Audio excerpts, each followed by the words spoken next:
Thank you for joining us for today's webinar presented by WireNet member Simplex IT. This is a 6-part series designed to demystify key IT issues that business leaders face. For those of you unfamiliar with WireNet, we work to keep manufacturing companies around.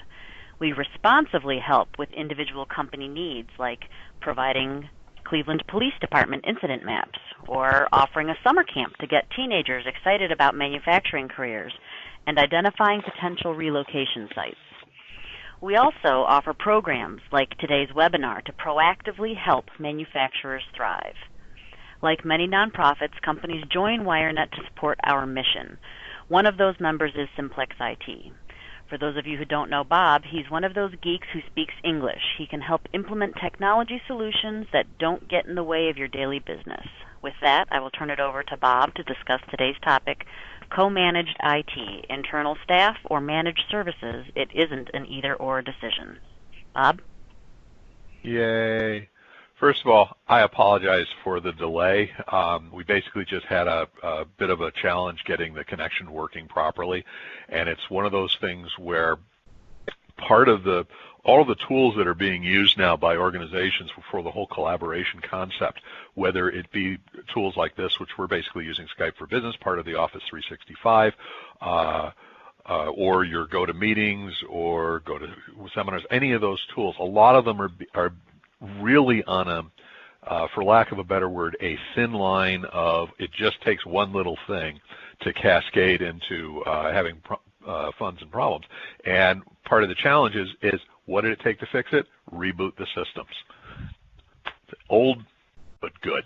Anyway, so what we're going to talk about is co-managed IT services. And really, I want to stress here, this may come off as an advertisement. Okay, and for that, and ahead of time, I'm going to apologize for. Technically, all of the structures, all of the concepts, all of the things that we're doing can or should be able to be done by any vendor that your organization has a relationship with in terms of providing the IT or actually any services. And I think it's, and we'll talk a little bit about the whole hybrid concept and hybrid in terms of how critical services are provided for and within organizations. And I think over the next couple of decades, you're going to see a lot of co-managed or a hybrid provider models, not just for things like IT, but for things like accounting, legal, HR, those kind of professional concepts. And we at Simplex IT are really embracing this. And we're seeing a lot of traction out there, and we think we're one of the first companies to do this quote unquote officially on the small medium business level. So anyway, enough of that. We're probably a little bit of a spoiler alert. We're going to go a little bit over, probably about 5 minutes or so. I'll do what I can to keep us on schedule. This is our NASCAR slide. Enough said. We do wonderful things. This is the services stuff. We do wonderful things. The training, managed services, co-managed services, so on and so forth. I'm not going to spend time there. We do have a couple of events coming up. One of the things, or two of the things really, June 19th, next week sometime, we're doing a webinar talking about a very, very popular malware attack where people are stealing Office 365 credentials, and guess what? Endpoint doesn't help you much. So that's going on. We also have a seminar here at our offices in Stowe where we're going to be spending time talking about a overall strategy of cybersecurity and some other stuff going on. Okay, I got a book. Isn't that wonderful? Some assumptions here. We're talking about organizations that are in that 10 to 200 employee range, and we're also talking about a majority of the IT needs are of a traditional nature, meaning that we are talking about a couple of core applications. And Anne is going to attend the June 19th webinar, even though she's on vacation. So, Anne, thank you very much. You need to work on your definition of vacation. Just saying. Anyway, the majority of the IT needs are more of a traditional nature, meaning there are core business applications, critical apps running for the organization, that kind of thing. And the status quo is in need of a change. We'll talk about that a bit. One of the first things I want to make sure everybody understands is that IT complexity is on the rise. And on the one hand, you know, that shouldn't be a surprise by that statement. But it used to be 15, 20 years ago when we talked about IT for an organization, we had our servers, we had our workstations, and maybe we had a firewall out there. Everything else, though, was kind of a meat and potatoes implementation of that, and especially on the manufacturing side, there may be some equipment out there that connects to our network, but it was fairly straightforward. This is actually about 3 or 4 years old, and really could stand some updating. But if you look at the complexity of all of the devices, all of the systems, all providing data and services, all providing some kind of requirement, both in terms of control and in terms of how do we take advantage of it, it is changing significantly. And the same thing is happening is on the IT support. So as an IT provider, we, meaning internally or externally, have to provide support for all these guys. We have to be proactive. We have to monitor dynamically. We've got to test backups. We have cybersecurity, all of these things. And every one of these has to do with a specialty within IT. So you can't just say I'm going to have one person who's going to know all of these things well enough so that they can provide a good, solid service on these. So IT skills are appropriate to the task at hand. That's really kind of the key point on this one. So what are the 4 models of IT support? Really quickly, we've got an IT vendor or a person who drops by when needed. That's basically when something's broke, somebody comes in and fixes it. You then have also, there's an internal IT staff. That is a person or persons that actually provide the services to maintain and manage the existing infrastructure. And then we've got managed service provider and then co-managed IT service provider, which is really the new out of these 3. And we're going to talk about, and really, in this day and age, IT is critical to basically sit back and say, we're only going to engage somebody when something breaks, is tantamount to saying it's not important. IT is not important to our organization. And to me, that's crazy. That is one of those situations where, for all purposes, you have, and we run into this still, where we talk to, especially in the manufacturing world, we have a running, and we say it with all the love that you can expect, we have a running joke that manufacturing thinks something is obsolete when it doesn't turn on anymore. Prior to that, it's state-of-the-art. And that's understandable when you've got a PNC machine out there on the shop floor that costs $150,000 and it's 15 years old, 20 years old, and it's running on an XP workstation. And I walk up to the guy or gal and say, hey, we need to replace that. XP is obsolete.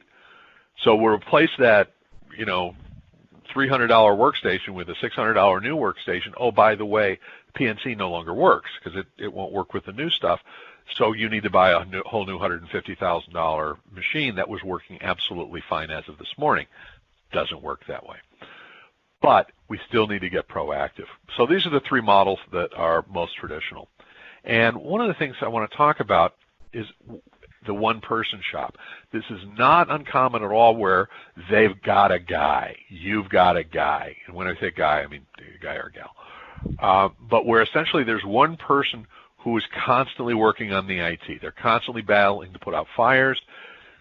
This person doesn't necessarily have this. They may have the skill set necessary to maintain, to keep the status quo running, but any change to that status quo, whether it be evolutionary or revolutionary, they don't necessarily have that skill set.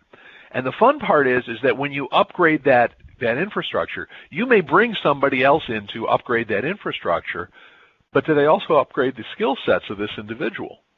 And one of the things that happens often is that they don't. So this individual is left with a new upgraded network that they don't know how to manage or maintain. Also, this person now knows the business. This is if you've got a good person on staff. They know what's important. They know whether and if this device is offline, here's the cost, here's the downside. They know the ins and outs of the applications. And that's value. That's stuff that person could be using to really optimizing, to help quality control issues, to help streamline order processing, to help do that. But they don't have time to do that.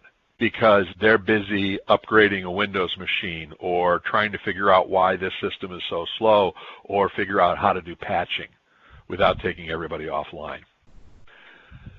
Then that person goes on vacation. And like Ann, they can't get away because they're going to be called constantly because nobody else knows how to do that. So they finally get sick of it and they leave. And it turns out they never documented anything, and everything has been done as quickly and as efficiently short-term, inefficiently long-term as possible. We've seen a number of cases where companies are in that situation, and there's no time for that person to actually look at new technologies. So how do they deal with it? We call it Seagull vendors, grin and bear it, and quick fix du jour. The Seagull vendors. So they bring in a vendor, and by the way, it doesn't have to be a one-person job, but essentially where you have just the absolute minimal skills and numbers capable of providing support. So they'll bring in a vendor, and it could be the same vendor each time, but they'll bring in a vendor specifically to fix or to upgrade one particular thing. They do it, Seagulls fly in out of nowhere, make a lot of noise, drop a lot of stuff, and then fly away. And there's usually, because we're trying to do this on the cheap, there's no skills transfer. So that person may now have a server that's been upgraded to the latest version of the server, but they don't necessarily know how to work with that new software. They're approaching it as if it's still a 10-year-old server. And the relationship with the vendor is based on the project. That's key, relationship, meaning that if you have a problem, they're more than happy to help you with it, and they truly are, because they're in business. I'm not saying they're bad guys, but it's based on the project and based on the next project. Grin and bear it, essentially that's just put up with the status quo. And a lot of cases, the grin and bear it's where essentially we're just going to come up with Band-Aids. We're going to come up with ways to keep the status quo running as long as we possibly can, and we're never going to fix it long-term. We're never going to improve it long-term. And there's what I call the boiling toad syndrome. You may have heard that story. If you put a toad into a room temperature pot of water and you bring that up to a boil, the toad will sit there being cold-blooded. It will never realize that anything's wrong as it boils to death. That's the way organizations are from the grin and bear it standpoint, because as things become more and more dysfunctional because of all of these quick fixes, and quick fixes, again, are not long-term fixes, nobody realizes how bad things are. Left unchecked, ultimately these solutions, these processes reach a critical point. Now you're talking about outages. Now you're talking about not being able to provide your goods and services to your customers, all that kind of fun stuff. And in a lot of cases, these organizations go blame the IT guy. And the IT guy, especially if they've grown up there, never were really in a management or leadership position to stand up and say, long-term, this won't work. Okay? And then quick fix du jour, whack-a-mole. Looks like productivity is improved. Turns out it isn't long-term, rather chaotic. So traditional managed services, which we do a lot of. Probably 2/3 of our customers are in this boat. Traditional managed services is where, and so like everything else, like cloud and this and everything else in IT. There's 20 different definitions. But by and large, the traditional managed service provider relationship with an organization is for some kind of fixed fee, usually monthly fee or annual fee. An organization will provide up to and including all IT services, potentially even including the hardware and the software for an organization. So you don't need to have any internal IT staff. That's all provided by the MSP. And this is a very popular model. It has been going on for about 15 years, Simplex IT. We were a managed service provider from day one in 2007. It's extremely popular. And for all purposes then, the customer, your organization, doesn't need to know about technical issues because it's all being done by the MSP. Okay? And that's great because now you've got pretty much a fixed budget on the relationship, and we'll get into the pluses and minuses and all of that kind of fun stuff. But this is popular. Now we're adding something new. And actually, we've been doing this for about 7 or 8 years. but we finally formalized it last year, and my suspicion is a lot of other managed service providers are doing it as well, but they haven't formalized it, and that's what we call co-MITs, co-managed IT services. I just put the managed service concept there, or words there twice to extend it. And what that is we make the internal IT staff better.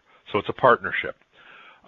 We monitor all the network resources, and we use all sorts of management and monitoring tools, but we share it with the internal IT staff, meaning that person now has at their fingertips all of the monitoring tools that we would use. And again, I want to stress, any MSP should have the ability to do this if they wanted to.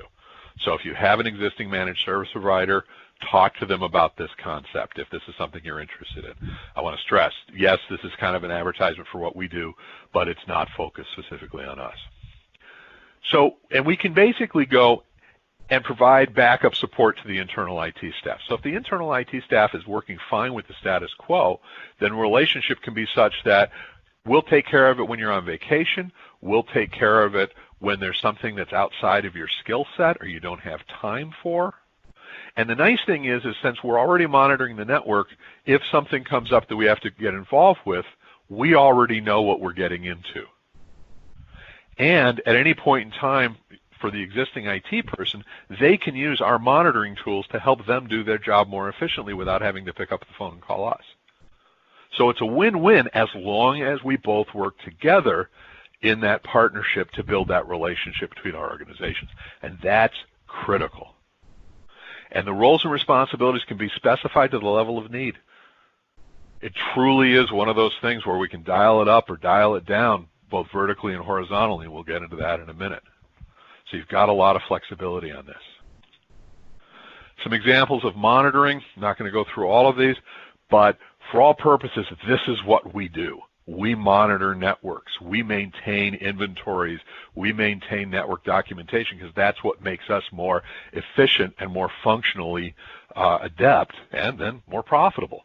So we do all those things and share them with the customer, with the customer's IT department, so they don't have to build their systems from scratch. And we're not doing the seagull thing. We're not going anywhere. So the documentation is maintained. It is updated. And if that IT person leaves, the documentation stays.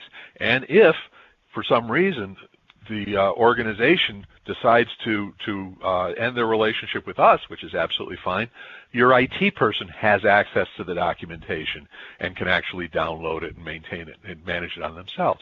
So either way, both parties have a way to assure smooth transitions in those situations. And these are just some of the things that we monitor and we manage. And we start with the basics. And the basics are just your standard. We're monitoring the network.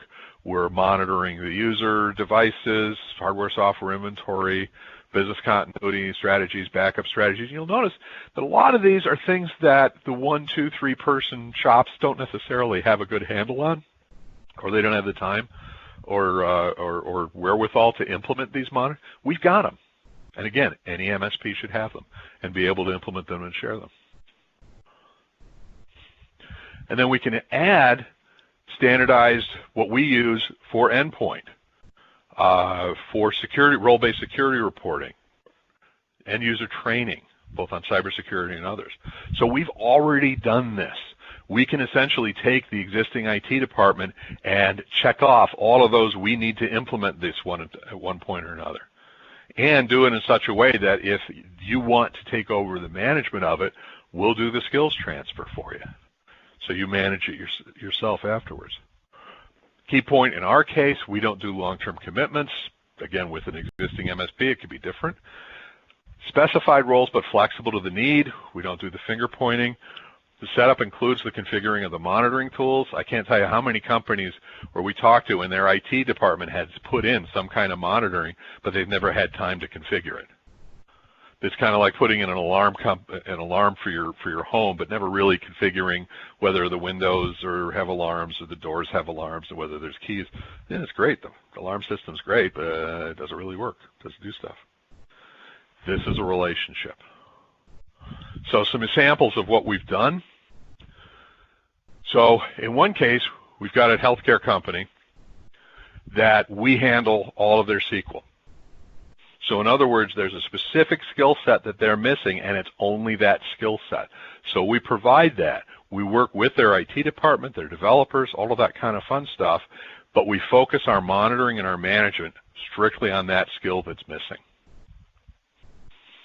Then we've got another case where a manufacturing company with 60 users, and there's a guy on site, and he's great. But he doesn't know what he doesn't know, and he doesn't know all of the business continuity and all of server upgrades and all that. So we provide the monitoring for him. He gets all the alerts. He can take a look at stuff. He deals with all the issues, and he just calls us when he needs stuff. Then we have several companies like the one on the top where we handle the servers, we handle the infrastructures, the routers, the switches, the firewalls. Their IT department handles the workstations and the users. And that works out nicely again, because that's the thing where the person on site, on premise, that's their best skill set is people, because they're there, they can interact face to face and all. And then we've got one of our larger clients, a manufacturing company with dozens of locations, hundreds of users, and they've got some IT folks. We maintain the locations or we maintain monitoring for the locations, and we're brought in when their skill set isn't up to it. And honestly, that changes dynamically based on some of their personnel stuff. So let's go through this real quick. Benefits and risks. For an internal IT staff, you get control, you have prioritization and focus, and this is one of the biggest ones, your staff should have, and if you don't, then you need to take a look at who's on your staff. They have understanding of your organization better than we ever will. Okay? A good MSP will never understand an organization as well as a good internal IT staff person. The risk, it stifles growth. You're limited to that. Self-taught often. Skill sets, expertise are issues.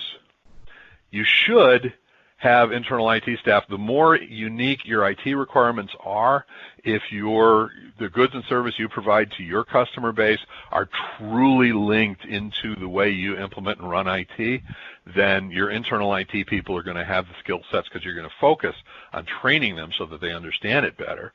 And you want to control, you're really set on maintaining the control and focus and all that. It is more expensive when you take a look at the actual dollars. And when you talk with vendors, you have that buyer-seller relationships. In some cases, depending upon the quality of the vendors you have, sometimes that's good, sometimes that's bad. Managed service provider. Again, this is where you don't have an IT department, but managed service provider is doing it. The benefit on this, one of the biggest ones, is cost. And what I mean by that is assuming that an MSP is providing all of the appropriate levels of service and pieces, parts, versus an internal IT department doing the same thing. Okay? If we come in, we're not going to give you a monthly fee for managing a network that's horrible and that crashes a lot, because we'll spend way too much time fixing it all the time and being responsible for it. So we're going to include more actual work and cleanup and all of that kind of fun silliness. We also have a bigger technical pool. Right now, Simplex IT, I think we're at about 20 full-time and part-time. I think we're at 13 full-time and 7 part-time people, a majority of which are on the technical side. We've got the experience. We can do that. And also we have several people who have had management experience in the IT, so we can look at it from a strategic IT standpoint. So we can do that. The risk, some MSPs aren't. They're just fancy break fix, long-term contract, and some of the skills and expertise issues are the skill and expertise particular to your organization's needs. You should, if you're looking for a best practice, you want a straight budget and a strategic partner. If you have unique IT requirements that an MSP can't really handle, or you just like that buyer-seller and you want detailed control, that's where the MSP model doesn't do quite as well from your organization standpoint. The co-manage. Risk and benefits. Best of both worlds, both internal and external views. of your organization, on-site focus where it matters, the risk has to be good communication. It has to be a partnership. If the internal IT department folks do not get along with the MSP, you're going to get finger pointing. You're basically turning it into a buyer-seller or a vendor relationship, and it will not work. It will work worse than if you just had a straight vendor situation, because you're going to have people who are going to spend time pretending it isn't. And it can be disjointed. There are a small percentage of MSPs doing this now. I think this is going to grow over the next 2 or 3 years. When it's done right, it is, in my opinion, the most effective IT support. If IT is critical to the organization, it's great this way. If you have some unique IT requirements that your internal IT people can work with, and still partner with the COMITS partner, us, whoever, and then it's the best of both worlds. You shouldn't if you're forcing it. This is one where fake it till you make it does not work. You've got to have commitment on both parties. They have to get it. They have to understand it. They have to look at there's no such thing as a win-lose. There's a win-win and there's a lose-lose. That's it. And that really is what it gets down to as far as the downsides on this. Okay.